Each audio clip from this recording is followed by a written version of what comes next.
basically a product of the Cleveland Clinic, having done his medical residency and his medical intensivist fellowship training at the Cleveland Clinic. And he's joined us this summer as on faculty as a medical intensivist. And Dr. Cohen brings with him expertise and a special interest and a fire in his belly for quality and processes that relate to the delivery of care in the medical intensive care unit. So he's going to talk to us about liberation from the ICU. And I questioned him about this topic. How do you get liberated from the ICU? There's only way, death or discharge, right? Only two ways. But he's got some different ideas, and he'll talk to you about this. So let's welcome Dr. Cohen. Sure. Hey, thanks for having me. Yeah, so today we're just going to do like a really kind of like high-level intro of a couple of the things that are rolling out nationwide about how to really treat patients in the ICU, and not just from like a medical standpoint, but also how do we treat them, as a human and increase their quality of care while at the same time fixing their underlying problems. So bear with me, the slide controller thing's not working, so I'm gonna have to click a lot, but had to put a mandatory disclosure thing in here. I don't have any. I've got a whole bunch of student loans. I'm taking, sponsorships, things like that, cars, white coats, etc. Nothing to report right now.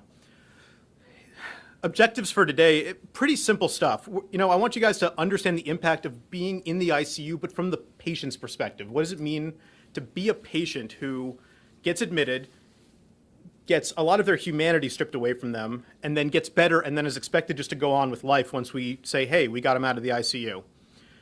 And in that same vein, take a look at what it means what the impact is on the recovery following an ICU admission. We're going to talk a little bit about the tools that kind of alleviate that toll on the patient. And then I want to empower you guys to just think about this stuff and make a change if you can. And of course, I'm going to try to wow you with all of these slides that I made. So I wanted to start off, and again, I'm not a particularly formal person, but what is the ICU? I mean, it's the intensive care unit, but what do you guys think about when you think about an ICU? Yeah? Fence, alarms, noises, sick people, no windows in a lot of the rooms, right? Curtains in some places, doors in others, tubes, lines, etc., right? So it's a scary place, and if you don't know what it is, because I remember when I was an intern and walking into the ICU, I did a night call as my first one, and when you're walking into the ICU, it's on like the 6th floor, and you can see all the way up this building, and I was just absolutely petrified. I couldn't imagine what these patients were going through. I have no idea what they're there for. So yeah, it's a critically ill place, right? And it looks something like this. You've got sick patients and wires and tubes and drugs, vents and drugs and machines with wires and drugs. So if there's any nurses here, I don't know how to work this, so you guys are cool. And so if you look back at kind of the first 35 to 40 years of medical ICU, and there's a guy up at Vanderbilt, Dr. Ely, who really writes a lot of this stuff on ICU liberation, and he's got a great website, and a lot of this was taken from that. And he has this really nice article that I think is worth a read, but one little excerpt from it is that if you look over the past 35 years of ICU medicine, we've kind of looked at the patient as this kind of sick person, right? And oh my God, they've got sepsis, and we're going to admit them to the ICU, and I'm going to unleash, as the intensivist, as the med student, as the resident, as the fellow, this like torrent of cool things in those pictures to fix all the red stuff in the chart. If it's red and epic, I've got a medicine for it. And when those numbers aren't so red, I'm going to say, hey, I'm going to wake you up, and we're going to stop the prop, and we're going to get you on, and maybe we'll call PT and OT and somebody, and you'll go up to the floor, and then it's the floor team's problem. I don't have to consider what's going to happen afterwards. My job is in the ICU and to be laser focused on fixing those red items. So we're done, right? We fixed the patient. I think we've found in the last 20 years or so, maybe since like 2000 forward, 20 years, wow, 2018, that no good deed goes unpunished. And so I think that's the crux of the talk today. Technology and medical advancements are helping us save more people, but at the same time, we haven't really perfected what to do with them after, and what can we do while there are patients to help them afterwards. So I'm going to summarize this, lots of text, it's the most text on any slide I have, but this is a story on that website, and it's from a lady who's about 50 years old, and she says, hey, 4 years ago, I was admitted to the ICU in septic shock. I'm writing in here because I've never felt like myself before. I'm fatigued, but before this, I was hiking and rock climbing and biking and adventurous. I've seen all these doctors, but no one knows what's going wrong. Being in the ICU as a patient has affected every aspect of my life, and it's made worse by the fact that I was an ICU nurse and I should have been able to handle this. Do you have any advice for me? Who to see? Any treatments to get me back to where I was? I need help. And so we're going to try to take that patient and do a little better with them. And so as we've looked at all of these patients coming out, we've really identified 3 problems: physical, cognitive, and mental health impairments. And it's often wrapped up into this post-intensive care syndrome. And we've looked at this. There's been studies. You can go onto PubMed and find them. There was a large multi-center cohort. It had like 800 some odd patients. We'll talk about it in a second. 25% of them had cognitive impairment at a year. And it was on the same level of mild Alzheimer's disease or a moderate TBI, just from being in the ICU. It's called the Brain ICU study. There's a lot of big names in there, including the previous mentioned Dr. Ely. So yeah, 821 patients. Even at 3 months, 40% of them were doing worse than the TBI patients. A quarter of them had the mild Alzheimer's. During their care, they noticed that 3/4 of them had delirium during their ICU stay. We'll get back to that in a little bit. They even controlled for age. It was easy. Some of the comments said, hey, well, you've got a bunch of old people, 65 or older, sorry, if anybody, but you've got some people who are, maybe predisposed to this. Maybe this is just aging, and they controlled for it. And even if you look at the groups, 49 years and under, 50 to 64, there was no difference in the amount of detriment that occurred. They separated it into those 3 categories: the mental health, the cognitive impairment, and physical impairment. And lately, they've also been identifying a family component to it as well. So keep this all in mind. Keep this idea of the patient as this kind of non-humanistic construct of, I'm going to come in on my night call as the senior resident, I'm going to fix that ABG, and in the morning it's going to be awesome. And let's talk a little bit about what I'm hoping that we can do here. It's happening nationwide, and I think we can be a leader in it. So A, B, C, D, E, F. Has anyone heard those letters in order before? Okay. First 6 letters of the alphabet, also the name of a bundle. And just as a heads up, a bundle, evidence-based group of stuff that we can impact a patient's life. It stands for a whole bunch of things, but it's pretty straightforward. We're not going to go through all of this. It'd be a long day. So A, we're going to look at assessing, preventing, and managing pain. We're going to do both spontaneous awakening trials and spontaneous breathing trials coordinated. We're going to think hard about what type of pain control and sedation we're going to use on our patients. We're going to prevent, assess, and manage delirium. We're going to involve early mobility, and we're going to involve the family. So we're going to harp on a couple of these things today that I want, when you guys are in the ICU and when you go out into practice, to kind of keep these things in mind, to bend the curve a little bit. So just a few musings and assumptions. I think that a lot of people tend to think that like the staff, the attendings, the senior residents are kind of like the genie when he's describing the exits in Aladdin. He's got like 40 hands. So just some shout outs to people who are not physicians. I think it's important to think through all of this, that nurses, RTs, PT, OT, these are all very important people to have on board, and this bundle does not work without them. It cannot be done alone. And so I want to recruit you for this. And if you don't like the US military for some reason, you can join the Teenage Mutant Ninja Turtles. So of all those things, we're going to talk about kind of 2 big parts of it. We're going to talk about the early mobility and delirium, and we're going to talk about sedation and ventilation, and then without you knowing it, I'm going to kind of slip in all the rest of it. So real quick, A, assessing, preventing, and managing pain. This is the largest part of this thing, and we're going to do it in the least amount of slides.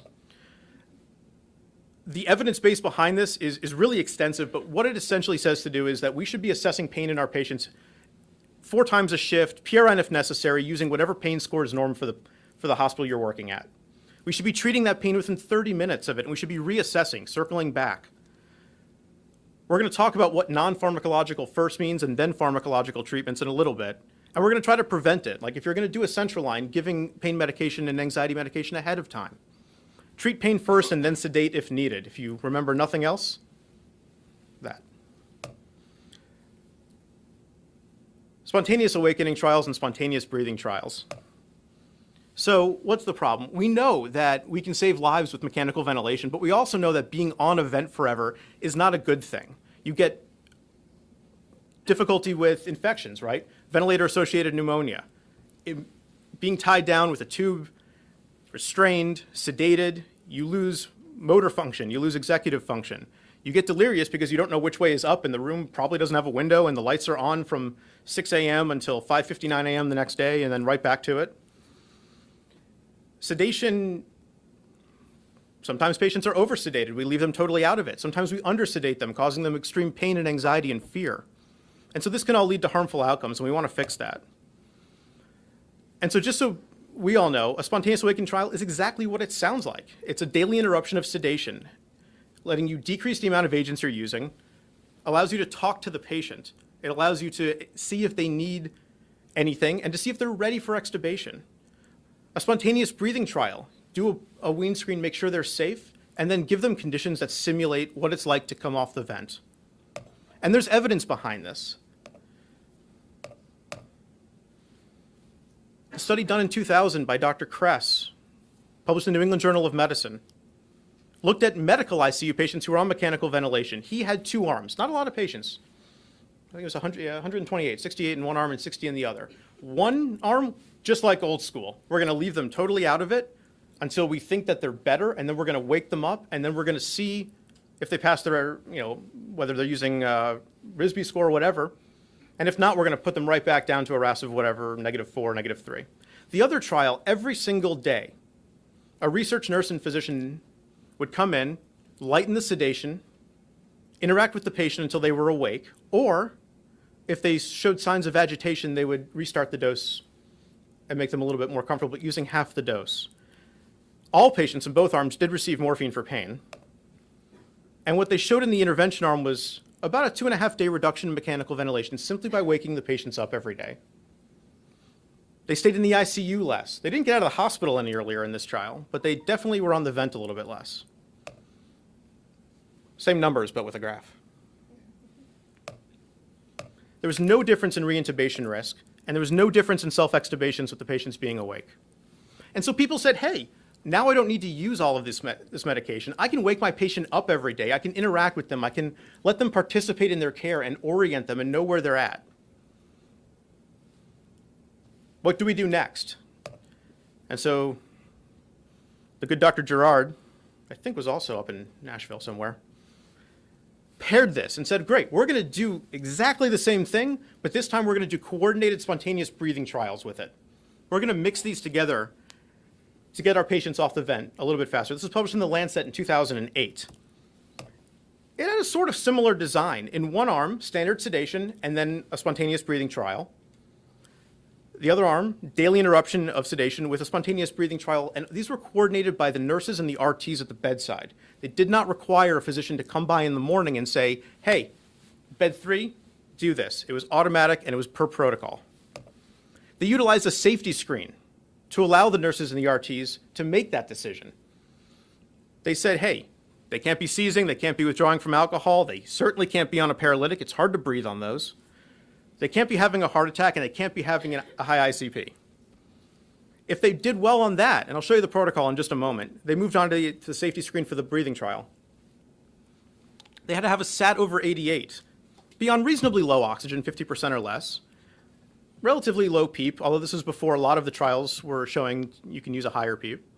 Again, no active myocardial ischemia, no significant vasopressor use. And I think that's an important point. It doesn't say no vasopressor use. People can be on 2 or 3 Levo and hang it out. Rate-based, I know. We do weights here. Forgot about the red boxes. So this is what they did. And if it's a little blurry, that's fine. But basically, they screened them to see if they could wake up. If they were able to wake up, they went on to the breathing trial. If they didn't, they restarted the sedatives at half the dose and went right back up. If they were able to do the breathing trial and they didn't get tachypnic or tachycardic or DSAT or look like they're uncomfortable, then they were considered for extubation, assuming everything else was looking well. If not, we went back onto full vent support and went right back through it. And again, they got extubated faster. They got discharged from the ICU faster. These people went home faster. And if you can blame it on it, at a year they were doing better. Same numbers, but bar graphs. So then people got real crazy, just real weird. This guy did no sedation. So one arm had pretty standard sedation, propofol, Versed, etc., and the other arm had only bolus dosing. They, woke up, and if they were in pain, they kind of signaled it, and the nurse would do an assessment, and then they'd give them a little morphine. Just a bolus. 70 in each arm. They did pretty well also. I think the numbers, if you look at the protocols and everything, it's a little inflated, but they did pretty well. About 4 days less overall, shorter hospital stay, etc. They benefited from one-to-one nursing, so they were kind of cheating. There was more delirium, more agitated, hyperactive delirium in the group that wasn't on continuous sedation, but there was no difference in the amount of times they pulled their own tube. And so we did it. The CDC did the Wake Up and Breathe Collaborative. Basically looking for two things. One, does this work in our population? And two, can we implement it? Will people buy into it? They used 12 ICUs, 7 different hospitals, and they wanted to see if they could get the same performance. Again, it was a nurse and RT run protocol. Numbers, but they did better. So they saw that they were able to actually increase the amount of programs who did automatic, protocol-driven spontaneous awakening trials. They increased the amount of coordinated spontaneous breathing trials. They found finally that 80% of spontaneous breathing trials were being done with the sedatives off, which means that 19% were people on sedation getting it, and before this, who knows? And they left the hospital faster. So that was a lot of slides. Less sedation, coordinated spontaneous awakening trials and spontaneous breathing trials do work. We've seen that in the evidence. We know that it decreases ventilator time and decreases our complications. And it's easily implemented. And that none of it works without the nurses and the RTs. I cannot impress this point enough. Cute picture. I'm going to actually skip that slide. So, yeah, so A, B, and C. So now we're up to D. Told you it goes quick. But I think D and E are kind of the same thing. And I wanted to talk about delirium and early mobility. This is something that's pretty close to my heart. I think that more than almost anything else, letting a person sit in a room for a really long time on medications with the lights kind of being on and off and a little weird, we've seen that in some of the evidence I showed you, it actually harms people potentially more than any of our other interventions. And delirium itself is frequently undiagnosed. They're at higher risk for these poor outcomes. And so I think it's pretty important that we look at an evidence-based way to identify it, to prevent it, to treat it. And I think that early mobility ties into that, and I want to show you why. So first off, quick definitions. A little bit of text. What is delirium? Totally an ABIM board question. They get you on the delirium dementia stuff all the time.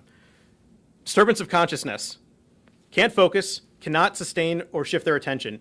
A change in their perception of where they are. It's not necessarily accounted for by a drug or by their earlier dementia if they have it. And it's a short acute change. It's a short time. There's 3 very easily named subtypes. They're either really agitated and hyperactive, and it's called hyperactive. They're either flat affect withdrawn, and we call it, hypoactive, or they're both, and they came up with mixed. It's a problem. It's an unheard problem. They stay in the hospital longer. They have higher ICU costs. They don't survive as well. Did I mention it's expensive? So how do we do it in the ICU? The ICU is a breeding ground for delirium. So look at the baseline factors. Take a look at your patient. You've done everything else. You've come in the morning. They got a spontaneous awakening trial. They got a spontaneous breathing trial. Something didn't go right. You take a look at your patient. Do they have pre-existing dementia? Are they an alcoholic? Do they have a really long-standing medical history? Are they still in septic shock? There's a couple ways to diagnose it. The one I want to focus on is the CAM ICU. I think it's the easiest one to use, and I personally don't have a lot of experience with the delirium screening checklist, so that's also why we're going to talk about CAM ICU. Good, it's displayed. Super easy. You need the blue and the green box and one of the bottom 2 boxes. So you look at a patient, and the nurses do this, and the physical therapists do this, and the occupational therapists do this, and the speech language pathologists do this. We should be looking at it too. Do they have an acute change in mental status? Yes or no? No, not delirium. Yes, continue on. Green box.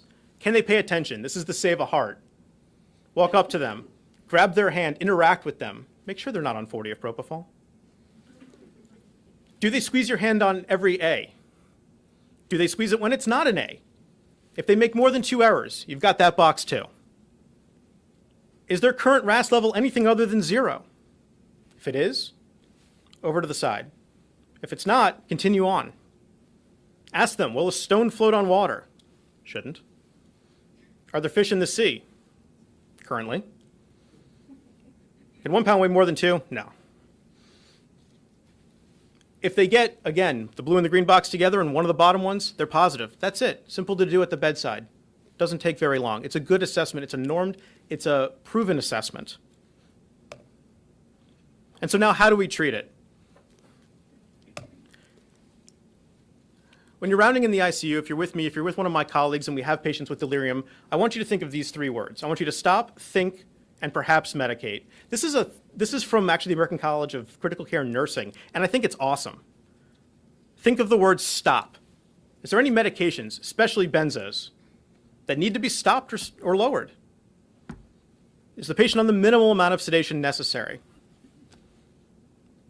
Do they need to be changed? Think.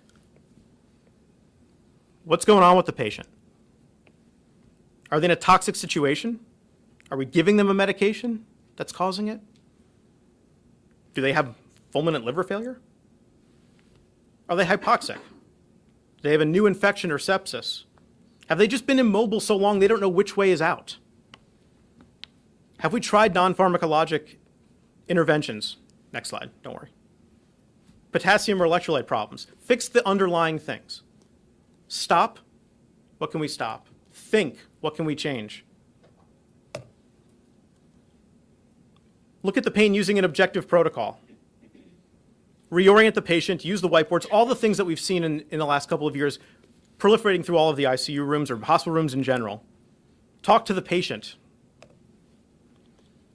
Are they missing their hearing aids and glasses? I had a patient who everyone said was totally delirious, like 7 straight days. No hearing aid batteries. Only after you've stopped and thought, stopped and think, then do you perhaps medicate. And there's no medication that's like approved and says like, hey, delirium, this dose, this amount of time. There's protocols, but nothing's ever been evidence-based. So if you get that question, there's nothing on it, there's no evidence. We tend to use antipsychotics. It requires looking at their QT occasionally. There's not a lot of evidence, like I said, but it's traditionally recommended. And so what else can we do? We've stopped, we think, we've thought about medication. Who can help you? So we know that prolonged bed rest can cause muscle atrophy. It's wasting, muscle wasting. And we know that getting patients out of bed is probably a good thing, but why? So what's the overall problem? ICU-acquired weakness. Kind of just talked about it, right? Acute onset neuromuscular impairment without plausible etiology, meaning they're not having massive rhabdomyolysis or anything else going on. Patients with ICU-acquired weakness can sometimes require up to an additional almost 3 weeks of ventilator time. You don't just get skeletal muscle wasting, you get diaphragmatic wasting. You get a weak diaphragm. And these effects persist for months after discharge. So there is evidence-based management of early mobility protocols, early exercise, progressive mobility programs, of getting occupational and physical therapy involved very early in the ICU care. Utilizing a good screen for participation. And asking yourself, are patients physically capable of participating? Do they have the endurance? Is their pain well controlled? Are patients cognitively capable? Are they there? Or are they just laying there and we're doing passive range for days on end?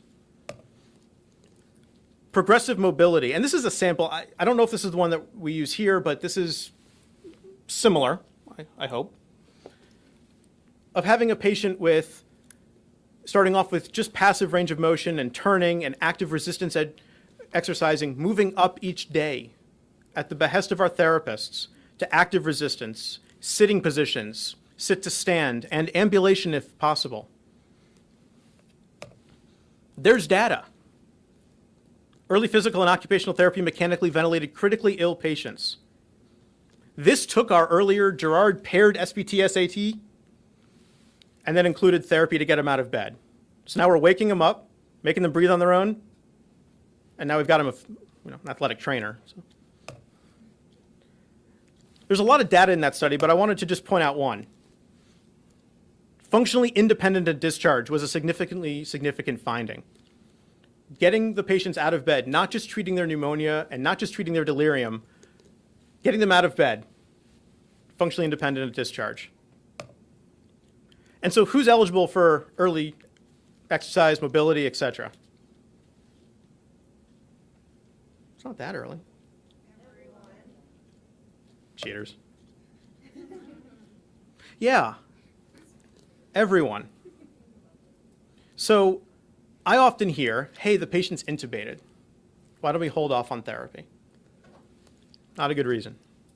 We've shown that it's safe. Hey, the patient's still on 2 or 3 of levo. Sure, you can do it. It's a complex decision, and it should be made by you guys at the bedside in collaboration. And I think it's important. Mobility doesn't always mean walking. As we saw on the progressive scale, there's a lot of different things that can be utilized for a patient, and they all have efficacy. Use your therapists. PT and OT have enormous input in the ICU. It's an untapped resource. They can determine if a patient is cognitively able to participate in mobility, determine the progression of that mobility, and they can help set the patient up for success with the nurse and the RT and us as well. Mobility can mean participating just in their self-care, but also walking as well. And range of motion is pretty simple. We can even teach the family to do it. We don't always need to have our therapist there at the bedside. There's a lot of barriers, though, especially in a big hospital like this. We don't have 1,000 people to help us. There's a fear, I think, of failing. Well, what if the patient doesn't do well? We're going to leave them sitting for the next week? That's where we need our clinical judgment. We need to get rid of this perception that patients are too sick. We need to define hemodynamically unstable, but have a little bit of a guideline with it as opposed to a hard cutoff. And we need to work with all of our staff to address the anxiety, coordinate their medication so that they're not snowed when PT and OT come by. Pictures. So these are all just different types of mobility. You'll notice that a lot of them are in bed and getting out of bed. Walking on, well, that's an ECMO circuit. And don't worry, these are all public images. We have permission and faces and stuff. Up straight through walking on a ventilator. And so finally, our last letter is F is for family. They're an untapped resource. They know the patient better than we do. Keep patients participating in their exercise, their functional activities. Give them a way to be involved. It's a newer part. This bundle used to actually just be A, B, C, D, E, and then F has been the update for last year. And so with all of this, we do get improved patient outcomes. We've shown in a lot of this literature that these are fairly simple interventions that we can do in involving the resources that we already have to get our patients doing better, and not just doing better from a pneumonia standpoint or a vasopressor use standpoint, but also doing better from a cognitive standpoint and a physical standpoint as we take care of the whole person. So implementing this kind of breaks down the complexity a bit. And so ICU liberation, the title of the talk, it's not that the ICU is under siege or needs to be liberated from an army, but it's about getting people out of the ICU in a really good way. And it's important to remember that all the things we talked about aren't static. So you don't need to overly follow one rule. And so straight from the website, overly rigid adherence to a protocol can have unintended consequences, such as delayed extubations for patients who spent days barely failing a firmly applied threshold and then don't move on just because we set a number that they didn't meet. Look at the patient. Clinical judgment is needed in every one of these decisions. ICU liberation is not the right way in place of a wrong way. It's just a set of guidelines. It is a way to bring all of the disciplines that we have access to, and we have them right here, into the patient care in a coordinated manner so that we're all talking together. Try to maximize the potential, mitigate bad outcomes, help each other. And so I wanted to kind of wrap up a little bit with taking that flow. The patient's sick, they're in the ICU, they're got a lot of red stuff in Epic, pressors are high, et cetera. And I wanted to say that maybe this is a new paradigm. We look at a patient, they've got sepsis, woman with septic shock. We've put her on medicines to fight infection and placed her on life support. She's getting better. We're treating her with the best evidence-guided therapy available. We're keeping her pain-free and giving her only as much sedation as required to cover her anxiety. We're encouraging her family and friends to be at the bedside to help us care for her and urging her to work with our team to get her out of bed and mobilizing as soon as possible. As she gets better, we know that sedation and ventilation have consequences. Our nurses and our respiratory therapists will actively lead testing her every morning so that she can let us know when it's safe to liberate her from these machines. PT and OT will lead intervention with early mobility. And after the ICU discharge, we will continue to use all of our available staff to help her on a road to recovery. The road doesn't end at the door of the ICU or the door of the acute care hospital. So it's a little early, but I wanted to say thank you. And thank you for letting me present this. It's a really kind of high-level view of a bundle of a lot of evidence-based management that I think we would do really well with. And I think would really help it. And it's easy for us as physicians, as other clinicians, as residents, to keep these in mind as you're rounding at the bedside. And with that, I'll take questions or comments or haikus and limericks.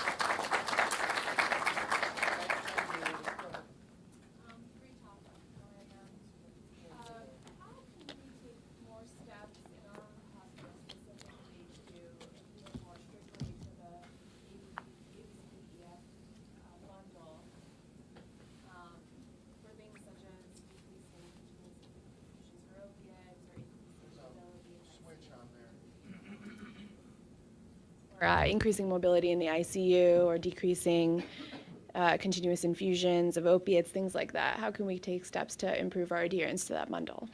Yeah, so I think everyone heard the question and just how do we implement this here? So I know that there's a lot of initiatives going on right now that are going through committees and becoming planned and moving forward of actually taking these, protocolizing them, meeting with all of the different departments, whether that's therapy, nursing, respiratory therapy, pharmacy, to bring these, get them approved through our critical care committees, et cetera, and roll them out. And then moving forward from that, I think the first step is educating everyone on exactly what to do and then showing people that they have the ability to change, that you at the bedside can implement this.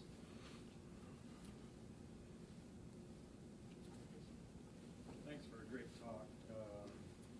You alluded to resource intensive, to get all this going. And in the days of administrators looking at revenue generation versus cost savings, generally they don't look at the cost savings issues. Have you had success in implementing these and getting it across to the administrators to allow to get the resources to actually do it? Yeah, I think so. So I was involved with a little bit of the implementation. This was where I trained was mostly implemented initially in the surgical ICU and then was kind of filtering over to the medical ICU. The way those meetings typically went was they really did try to harp on the cost savings mostly of decreased length of stay and showing that. I think with the medical ICU population, it's probably a little bit more apparent because you're able to say, these patients may have longer. Surgical patient comes in and they have, a set pathology that was operated on and then whatever is downstream happens and they go up. But with medical ICU, there's a little bit more variability to it. And so I think that the cost savings, I think, are a little bit greater, but also if you're trying to get in the resource intensive aspect, these are things that we're already using for the most part. It's simply a matter of kind of wrangling everyone into the same line and saying, hey, we have the resources. We don't necessarily need to hire anyone else, but we need to say, hey, between the hours of 6 and 8:30 a.m., everyone who would have seen the patient anyways should huddle, coordinate, and that'll just increase our efficiency. Got a question. As a psychiatrist, I see a lot of folks who've been traumatized in the ICU, and I look at the new medical ICU. Some of those rooms are still curtained off, and I've seen a lot of folks who are really traumatized by what goes on in the rooms next to them, not being able to sleep with the noise compared to some of the closed off rooms. Has that actually been studied empirically, looking at the difference between curtained off versus closed off rooms? So I'm not certain of any specific study. Probably. when you look at new ICU designs, they're almost always closed rooms with soundproofing, windows if possible, lighting, et cetera. A lot of the things that have gone into just, I think, general delirium research has kind of filtered into ICU architecture. But I haven't seen any direct studies. The caveat to that is I wasn't necessarily looking for them. Dr. Bolt? Thank you for the talk. I just want to reemphasize what you said about the families. There's no one more motivated to help our patients than the family. And sometimes patients just don't follow all the protocols, and the family's the best place to give you context of what they always do. And just appreciate your emphasis on that. That's what we need. I know that Panda and others, where the others have emphasized that. The families are key to help these patients through. So thank you. Yeah, absolutely. Great talk. Thank you.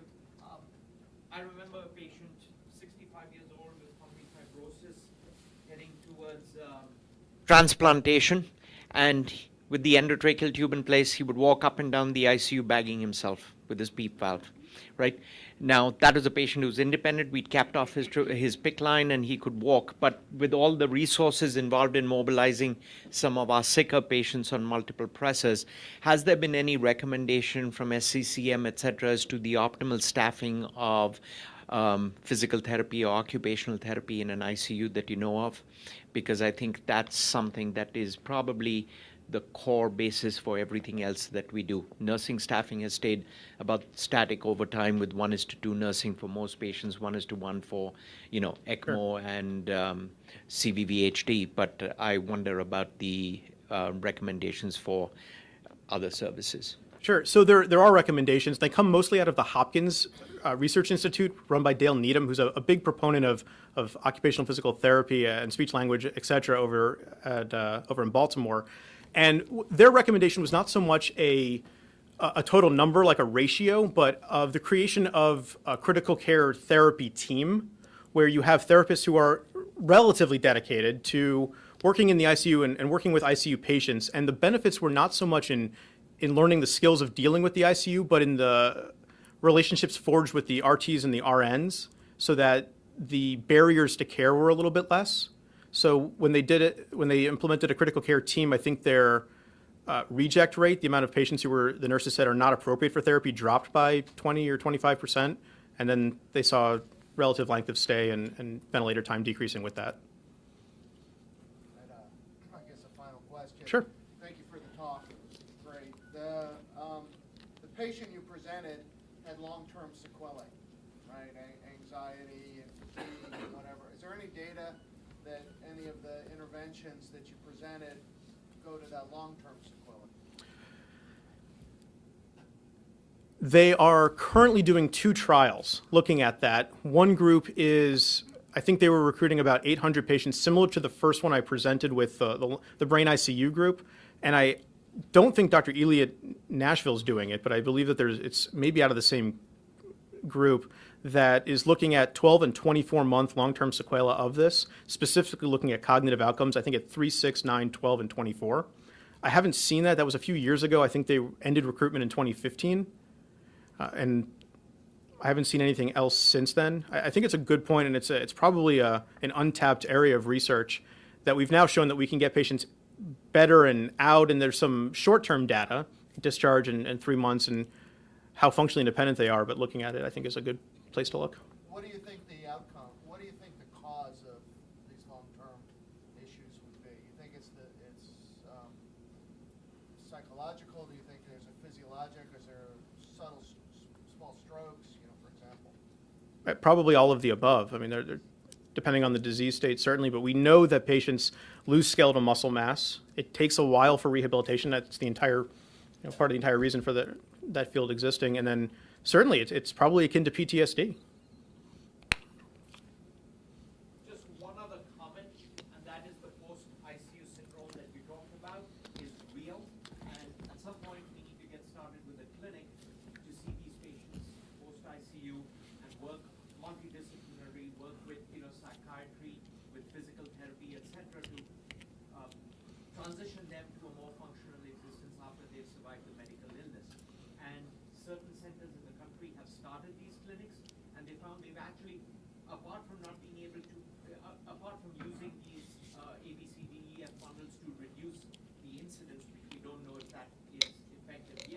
they've certainly been able to ameliorate some of the symptoms of these patients as they've recovered and need to go on with their life. So we should start that at some point pretty soon. Certainly.